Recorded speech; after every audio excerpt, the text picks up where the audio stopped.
मेरा नाम अभिषेक यादव है और जैसा कि आप लोग जानते हैं, हम लोगों ने बोला था कि जो ये चैनल है हमारा, इस पर हम लोग अपनी जो भी लाइफ से जुड़ी हुई बातें हैं या जो अपनी स्टोरीज है, हमने कैसे पढ़ाई किया है, क्या चीज़ें थी, तो उसके बारे में हम लोग बताएंगे। और जो लोग मतलब कुछ लोग शायद मुझे पहचान भी रहे होंगे, जो लोग ग्लोबल ITI पे फिटर की क्लासेज लेते होंगे वो लोग शायद मुझे जानते भी होंगे।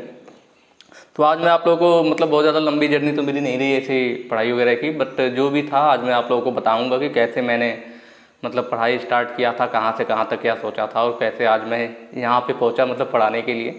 तो दरअसल जो मैं मेरी जर्नी थी वो स्टार्ट हुई थी बचपन से ही, क्योंकि सबकी बचपन से शुरू होती है, तो मेरी भी बचपन से ही शुरू हुई थी। क्लास 1 से लेके 5 तक जो है मैंने एक हमारे यहाँ बगल में ही मार्केट में मुश्किल से 15 मिनट लगता है यहाँ से पैदल जाने में, 1 किलोमीटर 1.5 किलोमीटर की दूरी पर होगा, सिधौना मार्केट है, वहाँ पे एक स्कूल था सरस्वती ज्ञान मंदिर। ठीक है, तो उसमें हम लोगों ने पढ़ाई किया। मेरे साथ मेरे बुआ का लड़का भी था जिसको हमने पीछे वीडियो में दिखाया भी होगा, पीयूष को। तो पीयूष जो है मेरे यहाँ ही रहता था और हम दोनों साथ में ही एक ही क्लास में पढ़ते थे। मेरे और उसकी एज में ज़्यादा डिफरेंस नहीं है, सिर्फ 2 महीने का डिफरेंस है, मैं उससे 2 महीने बड़ा हूँ। तो हम दोनों साथ में मतलब जो भी क्लासेस थी, जो बचपन से कह लीजिए हम लोग साथ में ही रहते थे और 12th तक हमने साथ में पढ़ाई किया था। तो 1 से 5 तक मैंने सरस्वती ज्ञान मंदिर में पढ़ाई किया और वहाँ मतलब मुझे कह लीजिए बचपन से पढ़ने में रुचि थी, या तो थोड़ा लोग डराते थे पढ़ने के लिए। जो पहले के सर वगैरह होते थे ना, आज के समय में तो कुछ नहीं है। उस समय जब हम लोग स्कूलों में पढ़ते थे तो वो लोग सुबह भोर में, कहते हैं ना भोर का जो टाइम होता है, सुबह 3 बजे 3:30 बजे आते थे ये चेक करने के लिए कि लड़के सुबह उठ के पढ़ रहे हैं या नहीं। इस चक्कर में हम लोग को सुबह 3 बजे जगना होता था और तेज तेज चिल्ला के पढ़ने वाली आदत होती थी, तेज तेज बोल के पढ़ते थे कि कहीं अगर आ गए, अगर सोते हुए मिल गए तो अगले दिन फिर क्लास लगती थी स्कूल में।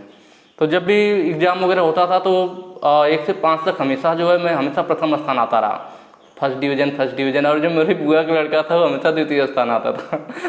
तो उसमें क्या होता था, जिस दिन रिजल्ट आता था हम लोग घर पे जब आते थे तो उसकी मम्मी थी जो मेरी बुआ हैं, वो उसको मतलब बहुत मारती थी कि दोनों साथ में रहते हो, एक ही साथ पढ़ते हो, तो इसका नंबर ज़्यादा क्यों आ रहा, तुम्हारा कम क्यों आ रहा। तो इस बात को लेके अक्सर होता था। बेचारा जिस दिन रिजल्ट आ जाता था उस दिन बहुत दुखी रहता था कि आज मार पड़ेगी। खैर तो हंसी मजाक की बातें हैं। अगर आप लोगों में भी ऐसा कुछ हो, 2 भाई लोग या जो भी साथ में पढ़े हो, अगर ऐसा होता हो तो आप कमेंट करके बता सकते हैं। फिर उसके बाद 6th क्लास जो है उसी स्कूल के मुश्किल से 100 मीटर की दूरी पे रामकरण इंटर कॉलेज करके था। 6 से लेके 12 तक मैंने उसी कॉलेज में पढ़ाई की और पीयूष भी मेरे साथ था। हम लोग पैदल ही जाते थे वहाँ पे और घर आते थे। मैंने बताया ना ज़्यादा दूरी नहीं था, मेरे घर से 1-1.5 किलोमीटर था। जब स्कूल में वार्निंग लगती थी ना, प्रार्थना से पहले जो मेन घंटी होती है उससे पहले वार्निंग लगती है 10 मिनट पहले। जब वार्निंग लगती थी तो हम लोग फटाफट घर से निकलते थे, यार वार्निंग लग रही है जल्दी चलो, नहीं लेट हो जाएगा तो गेट बंद हो जाएगा। तो ये है कि मतलब पहले के समय में थोड़ा कड़ाई ज़्यादा होता था, आजकल तो बच्चे बहुत फ्री रहते हैं, मैंने भी देखा है। पहले बहुत हालत टाइट रहती थी। और दूसरी चीज़ कि हम लोग गाँव में रहते थे, तो गांव में जानते हैं खेती वगैरह भी होती है, तो काम बहुत ज़्यादा होता था। दादाजी अक्सर जब भी थोड़ा भी टाइम मिलता तो खेत बुला लिया करते थे कि अच्छा अभी 2 घंटे का टाइम है, थोड़ा खेत में आ जाओ, ये काम हो जाए। तो इसलिए हम लोगों ने थोड़ा सा पढ़ाई की तरफ और ध्यान दिया, कह लीजिए। उसका वो रीज़न था, क्योंकि ये रहता था कि यार अगर स्कूल नहीं जाओगे तो खेत में काम करना पड़ेगा, इसलिए और हम स्कूल जाते थे कि अरे नहीं यार हमें स्कूल जाना है। बोलते भी थे कि नहीं आज रुक जाओ, तो कहते थे नहीं आज बहुत ज़रूरी पढ़ाने वाले हैं, आज ज़रूर जाएंगे। तो इस तरह से था। 1 से 12 तक जो है हमने यहाँ पे पढ़ाई किया। और उसी बीच दौरान जब मैं 10th में था तो ये बातें चलने लगी कि भाई अब आगे क्या करना है। और उस समय इतना तो अपने दिमाग होता नहीं यार कि कोई सोच पाए कि आगे मैं क्या करूँगा। तो भैया थे, विवेक सर जानते होंगे आप, तो भैया से मैंने पूछा, फूफा जी थे, इन लोगों से मैंने बात किया। तो ये लोग बोले कि यार ऐसा करो कि तुम 10th में जो है अभी इस साल 10th का एग्ज़ाम दे रहे हो तो साथ में पॉलिटेक्निक के एंट्रेंस एग्ज़ाम भी दे दो, अगर गवर्नमेंट कॉलेज मिल जाएगा तो बढ़िया रहेगा। तो मैंने भी कहा चलो ठीक है, क्योंकि इसके बाद वही टेक्निकल फील्ड में जाना था। तो ITI था, पॉलिटेक्निक था, बीटेक था। अब बीटेक भैया ने कर रखा था, तो फिर मैंने सोचा यार क्यों ना बीच वाला रास्ता अपनाया जाए। पॉलिटेक्निक होगा वैकेंसी वगैरह भी ज़्यादा रहेगी, मतलब ITI से भाई थोड़ा ऊपर तो बीटेक से नीचे, मतलब बीच वाला रास्ता था पॉलिटेक्निक। तो उस समय काफ़ी क्रेज भी था, लोग पॉलिटेक्निक की बहुत तैयारी करते थे। तो मैंने 10th में जो है उसको डाल दिया फॉर्म, लेकिन कुछ हुआ नहीं। एग्ज़ाम मैंने दिया, बहुत ज़्यादा अच्छे नंबर नहीं आए और ना ही गवर्नमेंट कॉलेज मिला। फिर प्राइवेट कॉलेज के लिए सोचा गया कि यार ऐसा ना कर प्राइवेट में एडमिशन ले ले। भैया ने 1-2 जगह पता भी किया, लेकिन फिर ये हुआ कि यार चलो इससे अच्छा अभी इंटर कर लो, उसके बाद देखना। फिर इसके बाद 11th में मैं गया और देखो नहीं निकलने का रीज़न भी था, किसी चीज़ के प्रति ना एक टारगेट होता है। जब अगर तुम मतलब मैं हूँ, आपको कोई भी हो, अगर दिमाग में आपने बैठा लिया कि मुझे ये चीज़ करना ही है, ये चीज़ पाना है, जिस दिन आपके दिमाग में सेट हो गया ना, मतलब आपको नींद ही नहीं आएगी। और तब तक नींद नहीं आएगी जब तक कि आप उसे पा नहीं लेते। जैसे लोग कहते हैं ना कि यार सुबह नींद ही नहीं खुलती है पढ़ने के लिए, रात में नींद आने लगती है, ऐसा नहीं है। मैंने ये चीज़ उस समय फील किया था कि जब आप टारगेट सोच लोगे कि यार अगर ये नहीं मिला तो तुम्हें कहीं का नहीं रहूँगा, सब कुछ खत्म हो जाएगा, जब बिल्कुल एक दिमाग में सेट हो जाता है ना कि यार मुझे किसी भी हालत में ये चीज़ पानी है, नींद वगैरह थकान वगैरह सब गायब हो जाती है। आप कितना भी काम करके आओगे, कुछ भी करोगे, कोई बहानेबाजी नहीं करोगे, आप पढ़ाई करोगे। यही साथ मेरे साथ हुआ था। जब 11th में गया, 11th में मैंने बनारस जाके जबकि पॉलिटेक्निक के लिए 2-3 महीने कोचिंग भी किया एंट्रेंस एग्जाम के लिए, तब भी मेरा नहीं निकला। और उसका रीज़न मैं एक्सेप्ट करता हूँ, रीज़न यही था कि मैंने मन से नहीं चाहा, ठीक है, फॉर्मेलिटी थी। लेकिन जब 12 में मैं गया 12th में, तो वहाँ पे फिर सब लोग भैया वगैरह भी थे, लोग बोलने लगे कि देखो भाई अभी आखिरी मौका है तुम्हारे पास, 12th कर लोगे, उसके बाद अगर तुम्हारा पॉलिटेक्निक में निकल जाता है तब तो अच्छी बात है, अपना कहीं बाहर निकलोगे, जाओगे, अपनी पढ़ाई करोगे। और अगर नहीं निकलेगा तो फिर यहीं गांव में ही रहना, अपना कोई भी पढ़ाई करोगे और गांव में फिर यही दादाजी के साथ खेती करनी पड़ेगी, काम करना पड़ेगा। तो उस समय दिमाग में बिल्कुल सेट हो गया। मतलब एक डर सा लगने लगा कि अरे यार अगर इस बार नहीं निकला फिर तो, मतलब एक होता है ना अंदर कि यार बाहर जाऊंगा पढ़ूंगा, एक जुनून सा ये भी आ गया। दूसरी ये भी चीज़ डर लगने लगी कि यार अगर नहीं इस बार निकला पॉलिटेक्निक, फिर तो मैं गाँव में ही रह जाऊँगा और यही खेती करनी पड़ेगी, इतना काम करना पड़ेगा। मतलब कहीं ना कहीं ये चीज़ फायदेमंद भी रही। अगर ये काम घर वाले नहीं करा रहे होते तो मैं भी मस्त पड़ा रहता यार कि मज़ा आ रहा है गांव में, क्यों मैं बाहर जाऊं। लेकिन मैं इसी डर की वजह से पढ़ा कि यार अगर इस बार नहीं निकला मेरा, तब तो यार यहीं पे मैं रह जाऊंगा, काम करना पड़ेगा।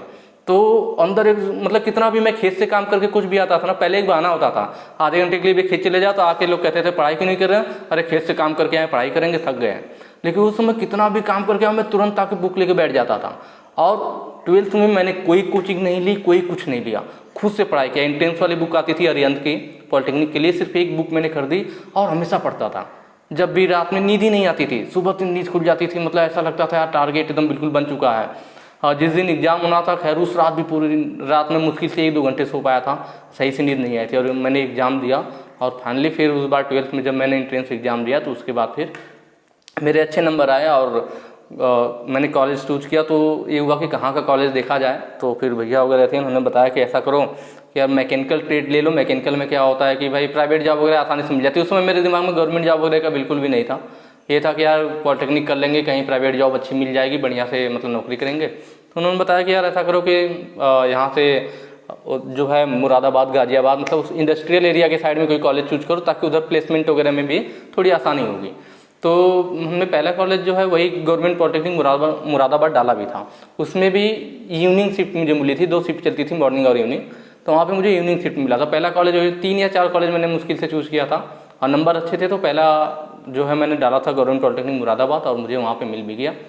उसके बाद बाकी भी वहाँ पे जाने पे बाकी दोस्त वगैरह भी बने।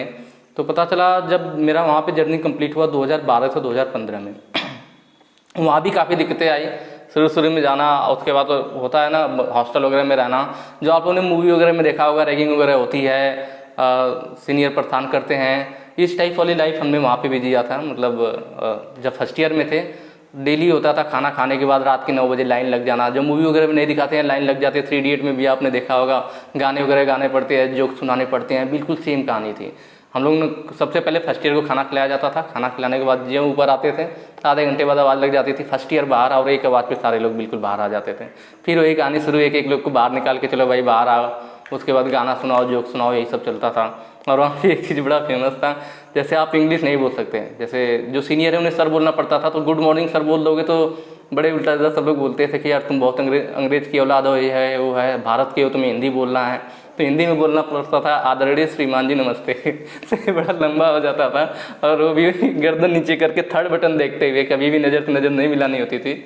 और ये वर्ड बड़ा मतलब अभी भी याद है, कभी कभी होता श्रीमान जी मुँह से निकल जाता जब सीनियर वगैरह हमसे मिलते हैं तो ये वर्ड बड़ा फेमस था, आदरणीय श्रीमान जी नमस्ते उसके बाद फिर फर्स्ट ईयर में जो है मतलब शुरू में तो बड़ा यार अजीब लगा यार कि ये तो बड़ा टॉर्चर कर रहे हैं, बड़ा परेशान कर रहे हैं, लेकिन उससे फ़ायदा भी होता था।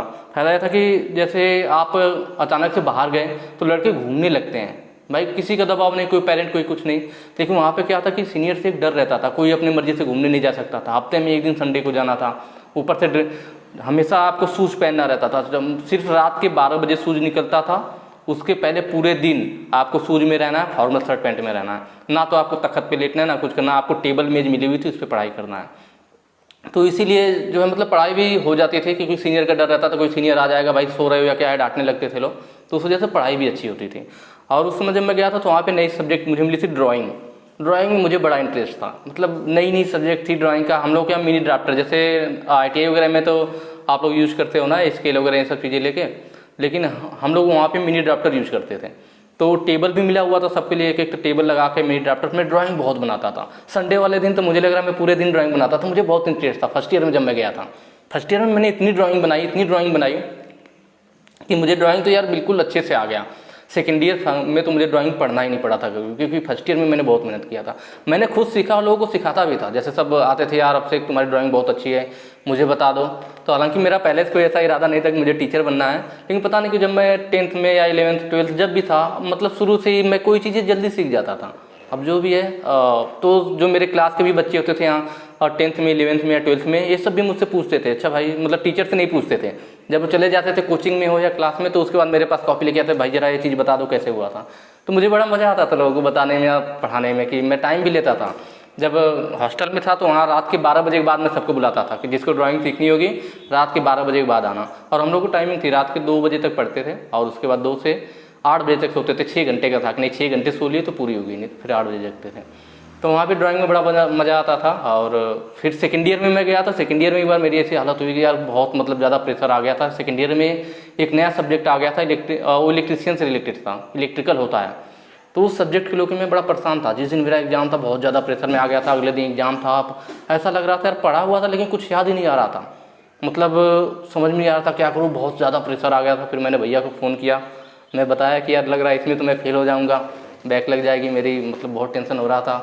बोले पढ़े हो एक अखबार को? मैं बोला हाँ पढ़ा तो हूँ, लेकिन यार इसमें कुछ आ ही नहीं रहा है, ऐसा खोल रहा हूँ लग रहा कुछ याद ही नहीं है, बहुत ज़्यादा प्रेशर हो रहा है। तो उन्होंने बोला कि ठीक है, मतलब अगर पढ़े हो तो कोई दिक्कत नहीं है, बस एक बार तुम ऐसे ही, भले ही तुम्हें ना समझ में आ रहा हो, बस कॉपी बुक अपना उठाओ और ऐसे ही पलटते चले जाओ। एक बार पढ़ लेना ऐसे ही नॉर्मल, भले ही ना समझ में आए तुम उसे छोड़ो, बस पेज पलटते चले जाओ। अगले दिन मतलब बिल्कुल टेंशन फ्री हो कि एग्जाम देना सही होगा, कोई दिक्कत नहीं होगी। फिर मैं दोबारा रूम में गया, फिर उसके बाद मुँह वगैरह धो के फिर दोबारा लगा नहीं समझ में आ रहा था, लेकिन मैं पेज पलटते गया। लेकिन अगले दिन एग्जाम में गया तो सच में फिर वही हुआ। जब क्वेश्चन सारे आया तो मतलब सारी चीज़ें याद आने लगी। उस समय लग रहा था कुछ समझ में नहीं आ रहा, पर उस सब्जेक्ट में मेरे फिर बहुत अच्छे नंबर आए। तो फिर लगा कि हाँ यार सही बात है, ऐसा होता है। बाकी ड्राइंग में यार सबसे ज़्यादा मज़ा मुझे आता था ड्राइंग वाले पेपर में, जिस दिन मेरा ड्राइंग का पेपर होता था। और ड्राइंग का पेपर सबसे लास्ट वाले दिन होता था। मैं ड्राइंग वाले दिन ऐसा होता था कि मान लो कल ड्राइंग का पेपर है ना, 2 दिन पहले मैं पढ़ता ही नहीं था, मैं घूमता था इधर उधर। बस बाकी लोग मुझे ढूंढते थे आपसे कि हाँ यार ये वाली चीज़ में डाउट क्लियर कर लूँ, ये वाली चीज़ डाउट क्लियर कर लूँ, तो दूसरों को बस पढ़ाता था। उस दिन मैं घूमता था, जिसको डाउट होता था कि यार ये कैसे बनेगा, मैं घूम घूम के उन्हें पढ़ाता था। आपने देखा भी होगा मेरे भी चैनल पे ग्लोबल ITI पे आप देखेंगे ड्राइंग की जो मैंने वीडियो बनाई है उसमें सबसे ज़्यादा व्यूज़ भी है। और उसमें भी मैंने क्लासेज बनाए थे, बच्चे बताया कि सर आपने बहुत बढ़िया समझाया, बहुत अच्छे से समझ में आया। तो ये मेरा पहले भी था, ऐसा नहीं है कि यहाँ पे कोई नया था। तो वहाँ भी मैं ड्राइंग वाले दिन तो यार लास्ट में पेपर, ऊपर से लास्ट वाला पेपर होता था, इतना मस्त रहता था पूछो मत, खूब ऊपर नीचे घूमना इधर उधर एकदम मस्त। सब कहते थे यार क्या बात है तुम्हारा खत्म हो गया क्या? मैं कहता था नहीं ड्राइंग का पेपर है, उतनी टेंशन नहीं है। बस घूम घूम के मैं दूसरों को सिखाता था। तो बड़ा मज़ेदार पल था। और ड्राइंग में सबसे अच्छे नंबर भी मेरे आए थे, 50 नंबर में लगभग 46 नंबर आया था मेरा ड्राइंग में। तो सेकंड ईयर में इसलिए मुझे ड्राइंग पढ़नी नहीं पड़ती, क्योंकि फर्स्ट नहीं बताया मैंने, फर्स्ट ईयर में मैंने बहुत मेहनत किया था। होता है किसी चीज़, और अभी भी वो चीज़ें याद है। अगर कोई चीज़ आप मन से एक बार पढ़ लो तो चीज़ भूलती नहीं है, बहुत ज़्यादा परेशान नहीं होना पड़ता। तो 2015 में जब मेरा डिप्लोमा कंप्लीट हुआ पॉलिटेक्निक, उसके बाद फिर 1-2 मैंने बताया ना गवर्नमेंट जॉब का कोई ऐसा हमारा इरादा था नहीं। तो प्राइवेट जॉब में हम सारे दोस्त गए। एक माइक्रोमैक्स जो है नई कंपनी थी रुद्रपुर में, अभी नया मतलब जैसे नई कंपनी नहीं थी पर माइक्रोमैक्स में उसका नया प्लांट लगा था। तो वहाँ पे पता चला कि यार वहाँ पे इंटरव्यू वगैरह हो रहा, सिलेक्शन चल रहा था, सारे दोस्त हम लोग वहाँ पे गए। और माइक्रोमैक्स में जो है हमने इंटरव्यू वगैरह दिया और वहाँ पे हम लोग का सिलेक्शन भी हो गया। वहाँ से ID कार्ड वगैरह सारी चीज़ें मिल गई। उन्होंने बताया कि 1 हफ्ते के अंदर आकर डेट मिली कि इस दिन आके ज्वाइन कर लीजिएगा। तो फिर मैं गया भी, काफ़ी मेरे दोस्त वगैरह गए हुए थे। फिर यार वहाँ पे काम मैंने जाके देखा तो मैं था मैकेनिकल से, और ऊपर से वहाँ पे माइक्रोमैक्स में क्या वही मोबाइल का डब्बा वगैरह पैक करना है, सब करना। फिर मुझे भी थोड़ा समझ नहीं आया। मैं हालांकि सारे दोस्त वहाँ जा रहे थे तो मैं करना चाह रहा था, इस वजह से नहीं कि नहीं वो माइक्रोमैक्स क्या है, मैं बस इस वजह से जाना चाह रहा था कि सारे दोस्त जा रहे हैं तो हम लोग भी साथ में जाएंगे और मज़ा आएगा। बट फिर भैया थे और फूफा जी थे, इन लोग से बात हुई तो लोग बोले नहीं यार उसमें जाने का क्या मतलब है, ऊपर से तुम्हारा मैकेनिकल है और अभी तो बहुत ज़्यादा एज नहीं हुई तुम्हारी, अभी उस सब चक्करों में मत पड़ो। तो पता चला 2-3 महीने मैं गाज़ियाबाद में था। उसके बाद फिर मेरे सब दोस्तों ने जो माइक्रोमैक्स में जॉब करने गए थे उन्होंने भी प्लान बनाया कि यार ऐसा करते हैं कि हम लोग कुछ दिन पहले गवर्नमेंट जॉब की प्रिपरेशन करते हैं, तैयारी करते हैं। फिर मैंने भी भैया से ये बात बोली कि यार सब दोस्त वगैरह जा रहे हैं इलाहाबाद तैयारी करने के लिए, मैं भी जाऊँगा। तो बोले ठीक है चले जाओ। तो उसके बाद फिर मैं इलाहाबाद आया और जेईई वगैरह की तैयारी करने के चक्कर में फिर वहाँ पे मैंने 5-6 महीने मेरी कोचिंग कंप्लीट नहीं हो पाई, अभी स्टार्ट ही किया था और 5-6 महीने मुश्किल से किया था मैंने। उसमें बीच में यहाँ आईटी कॉलेज भी बन रहा था तो यहाँ भी आना पड़ जाता था। और बाकी एग्ज़ाम वगैरह 1-2 दिया था मैंने, यूपीआर जनरल का दिया था और एसएससी जेईई का दिया था। क्योंकि अभी तैयारी तो यार कंप्लीट हुई नहीं थी, अभी मैंने शुरू ही किया था। जब स्टार्टिंग में 2 महीने ही मुश्किल से हुए थे, तभी 1-2 वैकेंसीज आई तो उसमें मैंने ट्राई किया। बट जब तैयारी नहीं हुई तो उसका कोई मतलब नहीं है भाई, अब ऐसे थोड़े कुछ तुक्का मार देंगे निकल जाएगा। तो वहाँ पे थोड़ा सही नहीं लगा। ऊपर से मैकेनिकल में वैकेंसीज भी कम आती है। बाकी जो मेरे दोस्त सिविल के थे, इलेक्ट्रिकल के थे, जो मेरे साथ के थे, मैक्सिमम जो है वो गवर्नमेंट जॉब में सेटल हैं, सभी पीपीसीएल जेईई वगैरह में कहीं ना कहीं सब लोग लगे हुए हैं।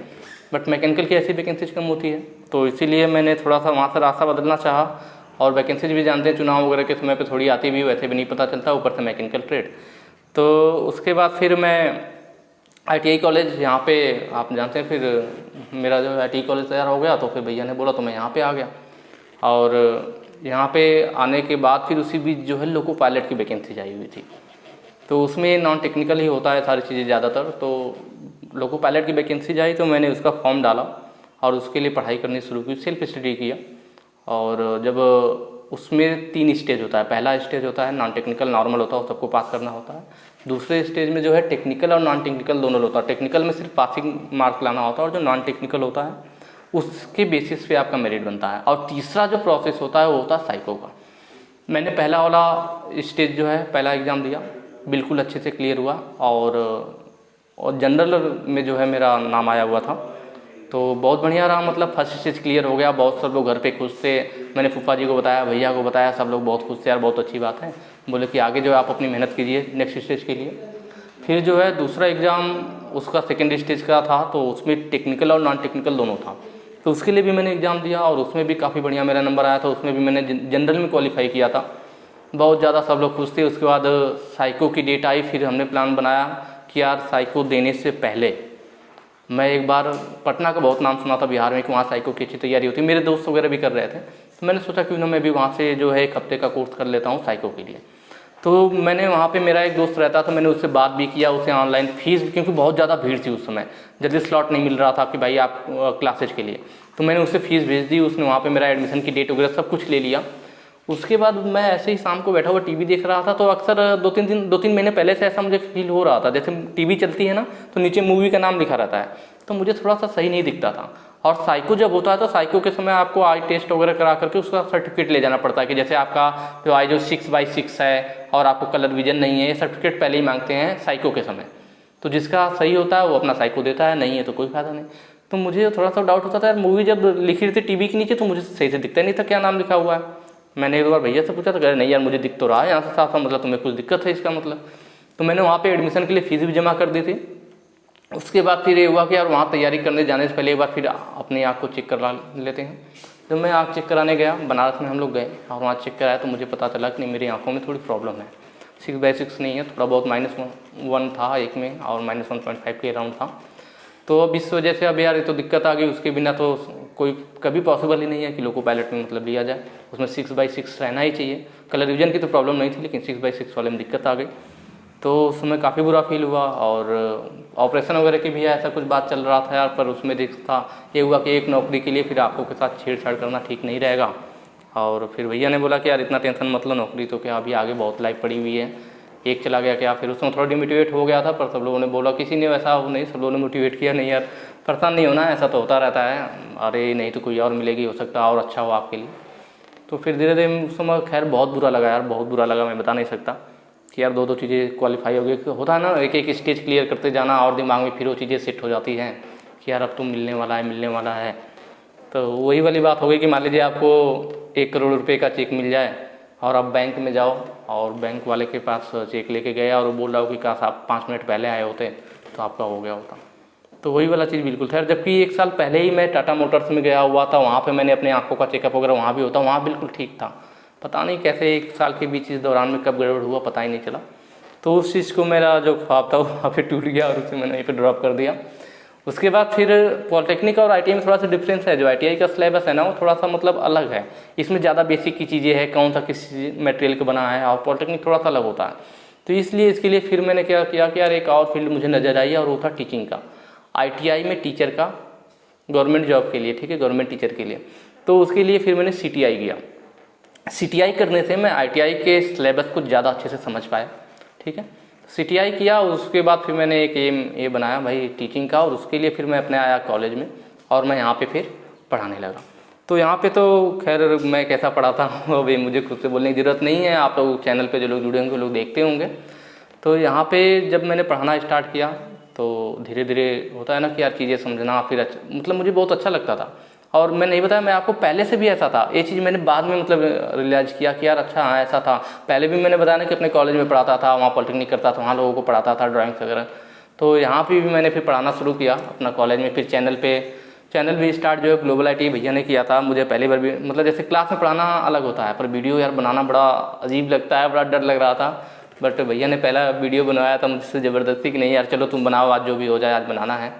तो फिर यहाँ पे बनाना शुरू किया। उसके बाद जब मैंने पढ़ाया, ठीक है, मैं अपने आप पे कोई बहुत ज़्यादा वो घमंड ऐसा नहीं कर रहा, पर मैंने जो चीज़ें पढ़ाई उससे काफ़ी बच्चों का फ़ायदा हुआ। और जब उनके कमेंट आए ना यार, कमेंट्स आते थे कि यार सर आपकी वजह से मेरे इतने परसेंटेज बने, आपकी वजह से मैं ड्राइंग सीख गया, उन कमेंट्स को पढ़ के फिर जो यार अंदर से फील होता था मैं आपको बता नहीं सकता। बहुत खुशी होती थी कि यार फिर लगा कि चलो यार अच्छा हुआ, नौकरी मिली नहीं मिली मतलब उसका आपको कोई अफसोस नहीं रहता। जो आज मैं यहाँ पे हूँ, ठीक है, मेरी वजह से कितने लोगों का भला हो रहा है। और ये चीज़ मैं बताऊंगा, जब मैं वहाँ पे 2015 में मैंने पॉलिटेक्निक पास किया तो एक समय के लिए मुझे ये चीज़ लगा था यार मैं इतनी अच्छी सी ये सब चीज़ें ड्राइंग जानता हूँ, ये सब जानता हूँ, अब तो मैं सरकार जॉब करने चला जाऊँगा तो ये सब मेरा क्या होगा, मतलब इतना बढ़िया से मैं पढ़ा हुआ था, सब चीज़ें जानता है, सब मेरे किस काम का। लेकिन जब मैंने यहाँ पर पढ़ाना शुरू किया तो वो सब चीज़ें जब यूज़ हुई तो काफ़ी अच्छा लगता था। और उससे ज़्यादा अच्छा ये लगता था कि उस चीज़ों को, जो चीज़ मैं बता रहा हूँ बच्चों को समझ में आ रही है और उनसे उनका फ़ायदा हो रहा है। मुझसे यार लाखों लोग जुड़े, सबको मतलब जब वो कमेंट करते तो यार कसम से बहुत अच्छा लगता था। और आज भी लगता है, आज भी मैं कमेंट सेट करता हूँ जब भी कभी कभी थोड़ा जो है मूड ऑफ होता है या कह लीजिए मन डिमोटिवेट सा होता है तो एक बार मैं कमेंट जाके पढ़ लेता हूँ तो बड़ा बढ़िया लगता है कि यार नहीं चलो ठीक है। तो ये थोड़ी सी हमारी जर्नी का था कि कैसे कैसे मैंने क्या किया, ठीक है। बाकी जैसा मैंने बताया ड्राइंग मैंने बहुत ही अच्छे और बहुत ही बारीकी से पढ़ाया है। मुझे नहीं लगता कि कोई स्टूडेंट ऐसा होगा जो उसे देखे और उसे ना समझ में आए। आपको कहीं जाने की ज़रूरत नहीं है, वीडियो देखिए और अपना स्केल पेंसिल लेके बैठ जाइए, आप ड्राइंग बिल्कुल अच्छे से सीख सकते हैं, ठीक है। और दूसरा फिटर थ्योरी वगैरह भी जो मैंने पढ़ा रखा है बहुत ही बारीकी से, ठीक है। ऐसा नहीं है मैंने 2-3 बुक्स वगैरह लिया, सारी चीज़ें छाँट करके उसे निकालना। और देखिए एक टीचर का मतलब ये नहीं है कि आपके पास बहुत अच्छा नॉलेज है तो आप एक बहुत अच्छे टीचर हो, ऐसा नहीं है। आपके पास नॉलेज कितना है वो फ़र्क नहीं पड़ता, आप उस नॉलेज को बच्चे तक कितना पहुंचा पा रहे हो, उस स्टूडेंट तक कितना पहुंचा पा रहे हो जिससे वो सही से समझ सके, उससे फ़र्क पड़ता है, ठीक है। अपनी बातें मतलब यार नॉलेज होना अलग चीज़ है, लेकिन उस नॉलेज को दूसरे तक पहुँचाया कैसे जाए जिससे कि उसे समझ में आ जाए वो बातें, तब वहाँ पर आप सक्सेस होते हैं एक अच्छे टीचर के रूप में। और जहाँ तक मुझे लगता है कि मैं इसमें सफल रहा और ये मुझे आप लोगों के ही माध्यम से पता चला, आप लोगों के कमेंट्स पढ़ करके मुझे पता चला कि इस चीज़ में मेरी सफलता मिली या नहीं मिली, ठीक है। बाकी ऐसे ही यार कभी भी लाइफ में डिमोटिवेट होने की ज़रूरत नहीं है, और जो भी टारगेट है वो अपने दिमाग में पहले से सेट रखिए और अपने उस चीज़ को पाने के लिए बिल्कुल जुनून के साथ लग जाइए। कभी भी घबराना नहीं है, ना ही किसी का सोचना है कौन क्या सोच रहा है, कौन क्या बोल रहा, अपने टारगेट पे फोकस रखिए और हम आपके साथ चलते रहेंगे। वो कहते हैं ना कि लोगों की सेवा करते रहिए, फल मिलता रहेगा, तो उसी उम्मीद में मैं सेवा कर रहा हूँ, शायद मेरे साथ भी आगे कुछ अच्छा हो। और ऐसे ही मैं आगे आपके साथ कदम से कदम मिला के चलता रहूँगा। देखते हैं आगे हमारी जर्नी कहाँ तक चलती है, ठीक है।